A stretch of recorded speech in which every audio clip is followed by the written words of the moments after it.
Alrighty everyone, welcome back to the channel. I hope your year is off to an exquisite start. Today, as you can probably tell by the title, it is another edition of New Music Friday.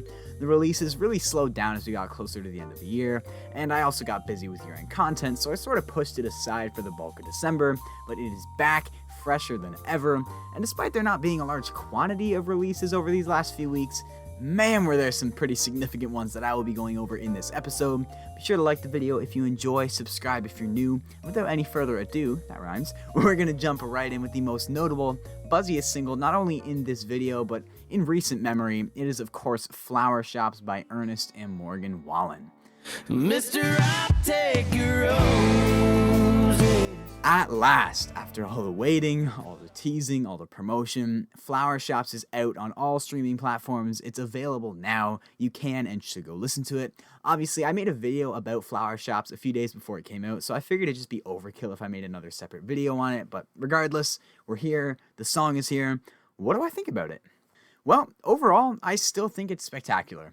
That's one thing I don't think I emphasized enough in my other video about Flower Shops. I spent the majority of those 7 minutes being a salty biscuit over the rollout, but I don't think I put enough emphasis on how good I think the song truly is.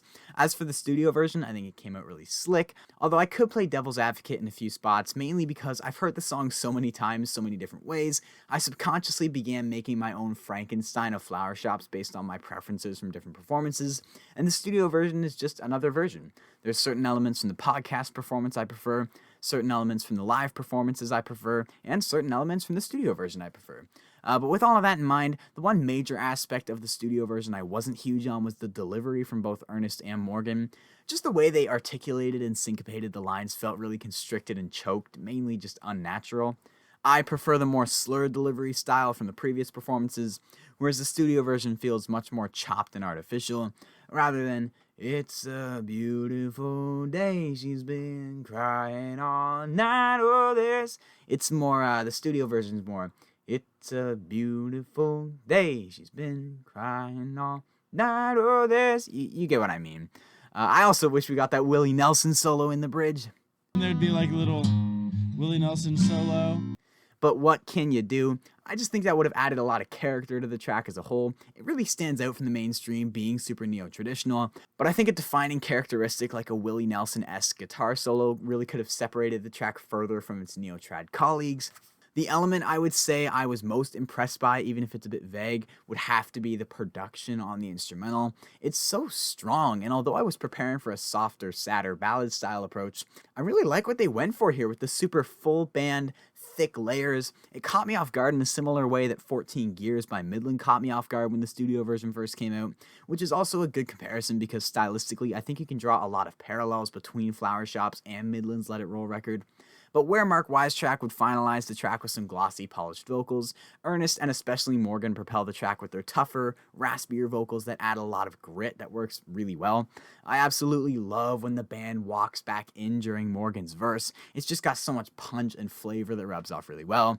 Yeah, overall, I think it's a very impressive track that I really believe in and have believed in since the start. I hope this is the breakout hit Ernest and his team are hoping it to be. I hope it does well on the radio, and based on aesthetics, assuming American Rust and Flower Shops are lead singles from Ernest's upcoming album that isn't announced, but it's kind of inevitable, we might have a barn burner in the making. And now, moving on from Flower Shops, we've got a new one from Brent Eldredge. It is Holy Water. All those empty nights made me helpless. It is no secret how much I loved and continue to love Brett's 2020 album, Sunday Drive. It was my album of the year in 2020, and it's just aged like fine wine to the point where I'm beginning to accept it as one of my all-time favorite albums. So looking ahead, nobody's future intrigues me like Brent Eldredge, mainly just wondering where he's going to go from Sunday Drive. In my eyes, it'll be pretty near impossible to top Sunday Drive, but I'm fascinated to see how he's going to attempt to follow it up, and we finally presumably have our first taste in the form of this new single, Holy Water.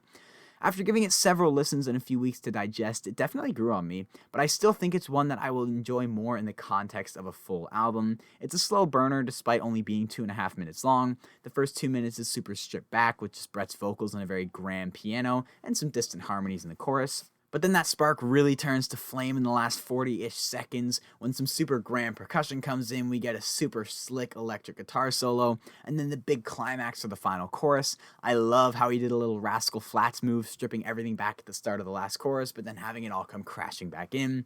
Especially with the nature of the song and its sonic personality, it really begins feeling larger than life. But that big moment is short-lived, and the track wraps up pretty quickly, which is why I'm led to think this may be the opener of an upcoming record. The way it takes its time to build but then just cuts off so quickly makes me feel like there's more to follow, but we just haven't gotten it yet. Regardless, as a single, I still think it's a very good song. Simple lyricism and imagery about love and Brett's significant other being this refreshing, replenishing source in his life, but it's the potential bigger picture I'm much more intrigued by, and I think with some support is where this song would elevate in significance and respective quality. I like the grand cathedral direction Brett takes this song, and yeah, I'm just super intrigued for what's next. And next up in the video is Tim McGraw's Yellowstone edition of his classic, The Cowboy in Me. The urge to run, the restlessness, the heart. I actually quite like the route they took for this version. It's a lot dustier. I find there's a lot more depth as well, especially with elements like the delay on the snare. It really adds this endless echo effect that helps really push back the musical walls on this thing. It's a lot more spaced out, lots of breathing room. The banjos and harmonicas running throughout really set the tone. I just think this was a solid reimagination of this classic, but simply for nostalgia reasons, I still prefer the original. On the topic of breathing new life into older songs, Warren Zeiders added 2 bonus cuts onto the deluxe of his cover album, Simple Man by Lynyrd Skynyrd and Outskirts of Heaven by Craig Campbell. Lord, when I die, I actually think Warren's performance is more impressive on his cover of Simple Man. He hits some high notes but also hits them clean, which caught me off guard but sounded great. My one issue with Warren is sometimes the constant growl in his voice that he's always putting on the forefront can get a little repetitive and even slightly annoying at times.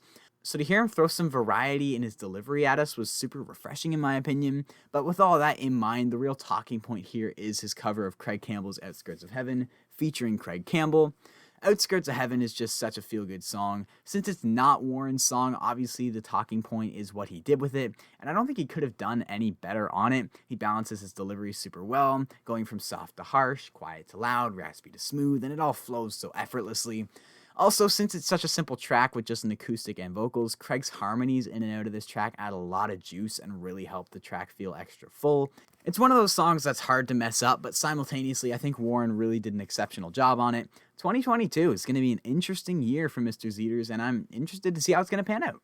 Next up, I want to take a quick second to talk about this new Chris Lane song, Stop Coming Over. Hey, what you say we decorate and slap some paint on these. Chris is someone I've always been pretty lukewarm towards. I didn't really care much for him, but I also didn't hate him. But over the course of 2021, though he dropped some duds, he also put out some songs I found genuinely quite good. Good enough that he keeps me coming back whenever he puts out new stuff, and I actually quite like this new one, Stop Coming Over. It's a super short, to the point, flirty song, but I think there's actually a lot to like here. The instrumental is surprisingly fresh and open. I was waiting for the big poppy wall of sound to explode in the chorus, but thankfully, it just never came. Percussively, it's either got a pretty quick tempo or it's double timed. I can't quite determine which it is, but the first listen, it took me a moment to catch hold of the rhythm. Regardless, it's these nice, natural drums that hold everything together, but do a good job of complementing the track and not dominating it. Other than that, it's just simple, real instruments that run the show, and it sounds super good. An acoustic keeping rhythm, and then these very full, very royal electric guitar licks in the transitions.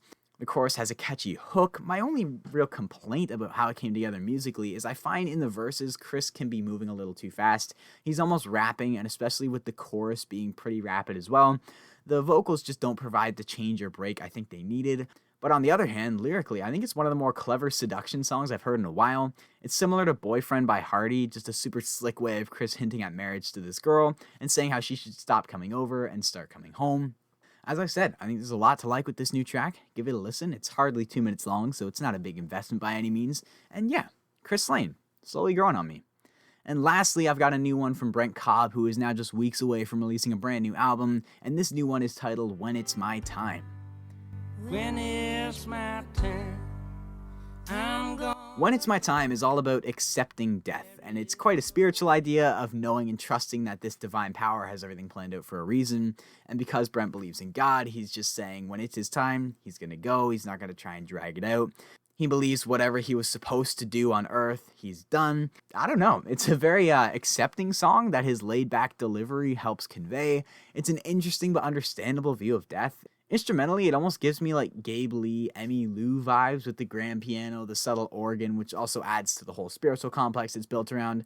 Yeah, I'm just interested to see how the rest of this record pans out. And that is all I've got for you guys today. Be sure to share your thoughts on any of these releases in the comments below. If you enjoyed this video, be sure to drop a like. If you're new, maybe consider subscribing for more country music content.